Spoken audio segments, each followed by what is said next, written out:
Welcome back to the Burn Boot Camp podcast. I am here again with DJ Splain, our brand manager of Climb Brands, and Ansley Melnik, our Burn Boot Camp copywriter, and also the Thursday podcast host. So, guys, if you have not been following, this is our third episode, the three of us, where we are going through the new Burn Boot Camp book that is launching on June 18th. So, if you're listening, you can pre-order right now. I'm showing you guys on the screen if you're watching this podcast, but it's very exciting, and it talks about the 5 strategies for inner and outer strength. And so today we're going to talk about Nourish, okay? So this is strategy number 3 in the book, chapter 3 in the book, Nourish. So I'm going to start with a little story from one of our members, Kelly. All right, so Kelly was active all of her life, a former college athlete, then a personal trainer, then phys ed teacher, then life hit. She was a stay-at-home mom to 4 children for 10 years, and like most moms, Kelly put herself on the back burner.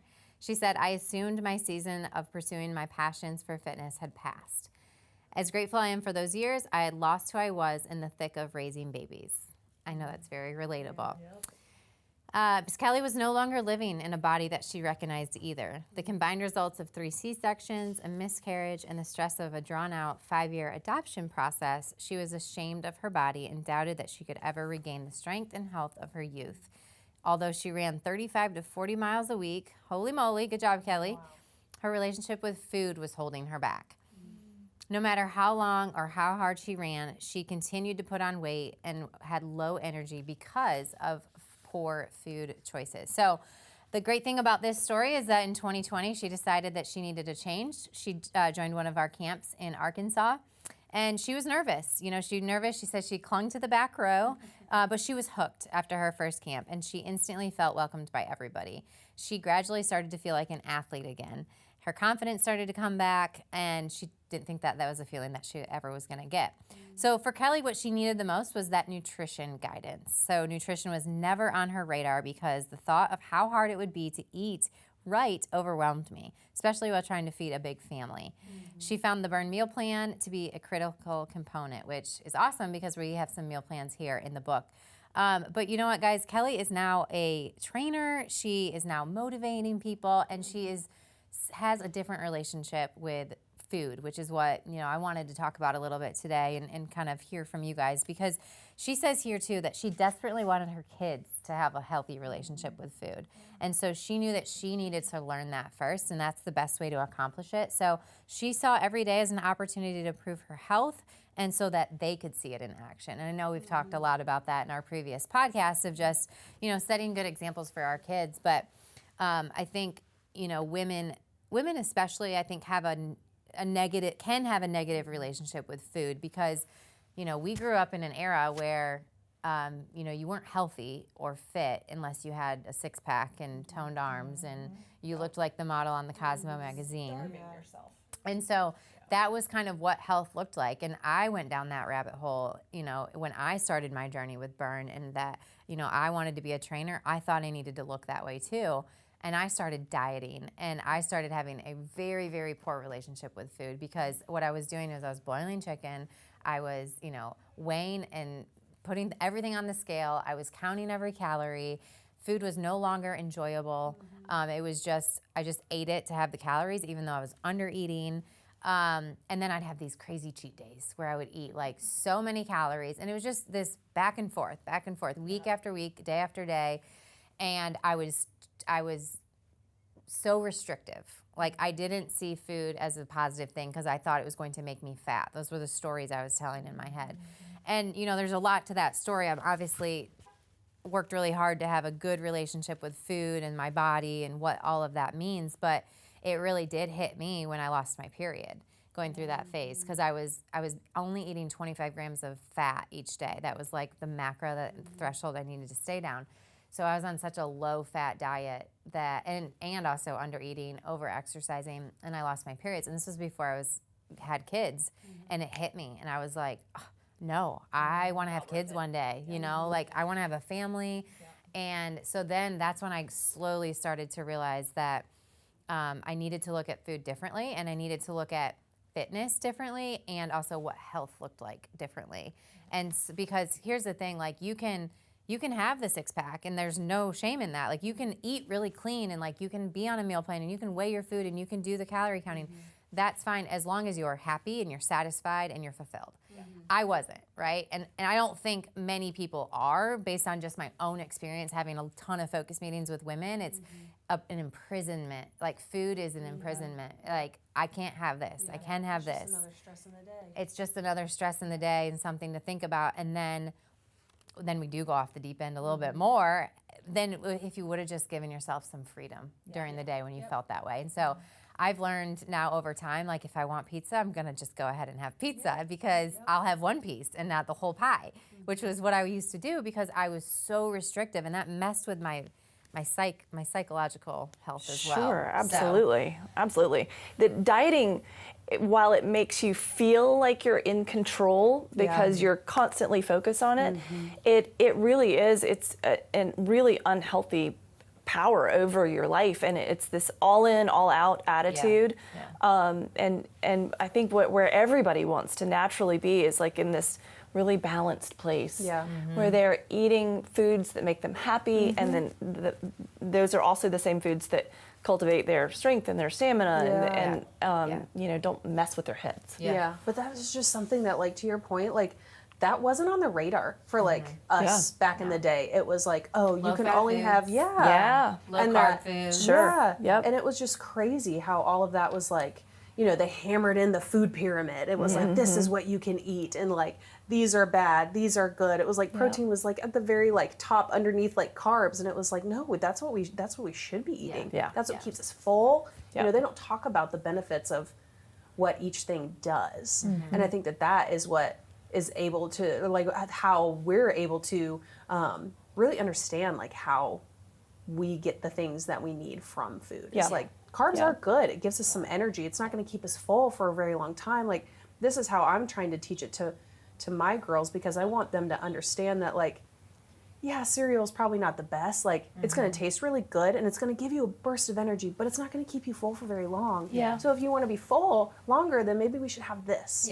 in addition to that. And so it's like, you can still have that thing, but just know it's not going to give you probably what you're looking for long term. Like when they have a tummy ache at the end of the, you know, after all the ice cream, I always am like, okay, so this is probably because we've overindulged a little bit. But instead of saying, no, you can't have that, you know, and sometimes I do say, no, you can't have that because they're kids and they want sugar all the time. But, you know, I don't think we were really, first of all, when we grew up, some of this education just wasn't even there for our parents, you know? And so now it's like knowledge is power, and once you know better, you do got to do better. And that's, I think, the toughest thing, because there's so much information out there. You know, the dieting culture is $1 billion industry, right? So the labels and the claims and the commercials and the things that we are consuming is tricking us to say, oh, well, then should I do keto? Should I do low carb? Should I do paleo? Like there's so many options out there, and it's hard for the everyday person to know, well, what should I be eating? You know? And so I think that's something that at Burn we've tried really hard to educate. You know, we don't just give out meal plans. We really want you to understand why you should be eating protein and why you should be eating carbs and fats and why there should be a balance to it. Because some people need more carbs than others. Some people, you know, do better with higher fat. I know I do better with higher fat, believe it or not, because my hormones need it. And so it's not a one-size-fits-all strategy. And that's what I think the diet culture has taught us, that if they had success doing it, well, why am I not having success doing it? So it's an ebb and flow, and it's a work in progress, and it's you constantly learning, when do I feel my best? You know, what are the foods that I'm eating to nourish my body, and then how is it making me feel?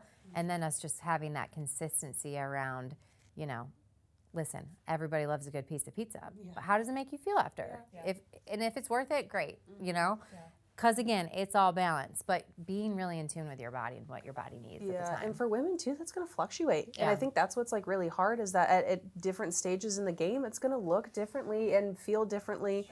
You know, for you, like when you're prepping for having kids, you know, maybe you are making sure that you're getting in a lot of these nutrients, and even while you're pregnant, you got to eat a little bit more, not for two. Studies say now, but like eating, you know, until you feel full and satiated. No kidding, right? But and then, you know, when you're breastfeeding, it's going to look different. And then when you're trying to perimenopause, postmenopause, I actually just did a podcast with a doctor on that. So it's on the Burn Boot Camp podcast, and that's what we talked about, like what supplements should women be taking, and how does their nutrition change? Because like you said, we all are going through different phases, and so it's not a one size fits all. And so that's what we really talk about in chapter 3 with Nourish is, you know, you want foods that are going to boost your mood. You want foods that are going to make sure that you're building muscle, that you're getting the most out of that exercise that you're doing.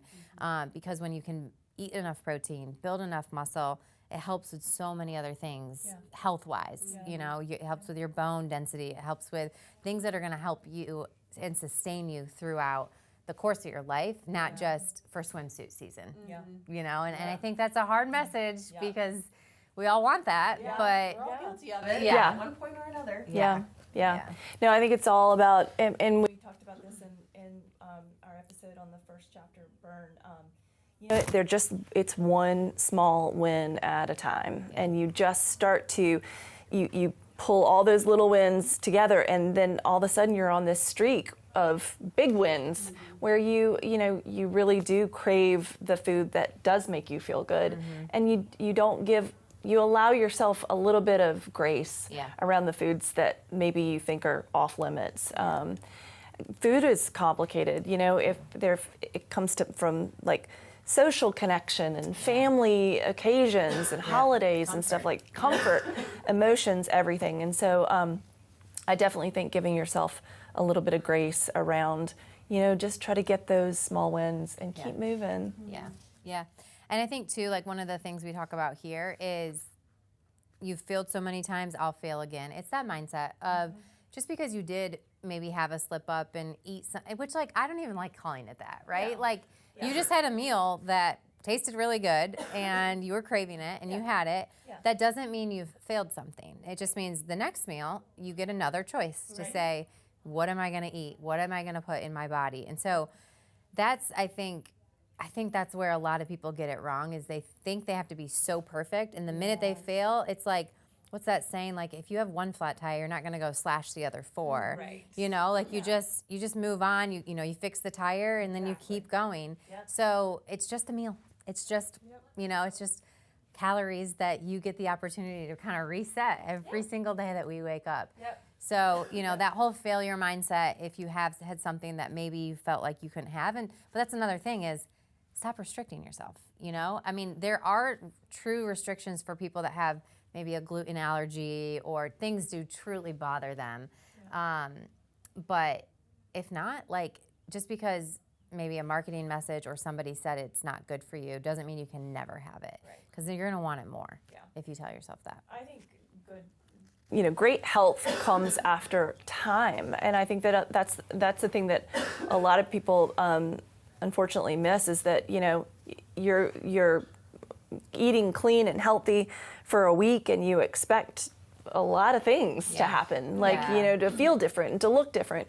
And, you know, just that nourishing yourself well takes time and it takes a lot of dedication. And but it's so worth it. Yeah, and what I've found is it's all about kind of what I buy for my house, you know, and like I let myself, you know, have the creative meals when I'm out to dinner, when I'm out with friends, when I'm on a date. But when I'm at home, I really, that's good for me because it's 80% of the time. And it's like, okay, when I'm buying for the food, which then means that's what my kids are eating, that's what they're seeing. So that's been a trick for me that works really well, is to try not to bring that type of food in my pantry and in my fridge. I order out and bring it in sometimes, but again, that's not the everyday norm. And those keeping small it things simple over time. too. Like it doesn't have to be so hard. Like if you find something that you guys like, and it's good and your kids eat it, all day, every day. Are you kidding me? Especially after a long day. We've got about 5 meals that we're just on rotation, you know? It's like, all right, we're having this again. Especially when you have young kids and they finally will eat broccoli or something, or meatloaf that has broccoli hidden in it. So anything else you wanted to share Well, here? I just thought that in part of this chapter and towards the end of the book, there's so many recipes and meal plans. And I have just really learned that is critical for me, is to have a plan. Otherwise, I'm standing in my pantry eating my kids' Pringles and can't figure out, I'm so starving.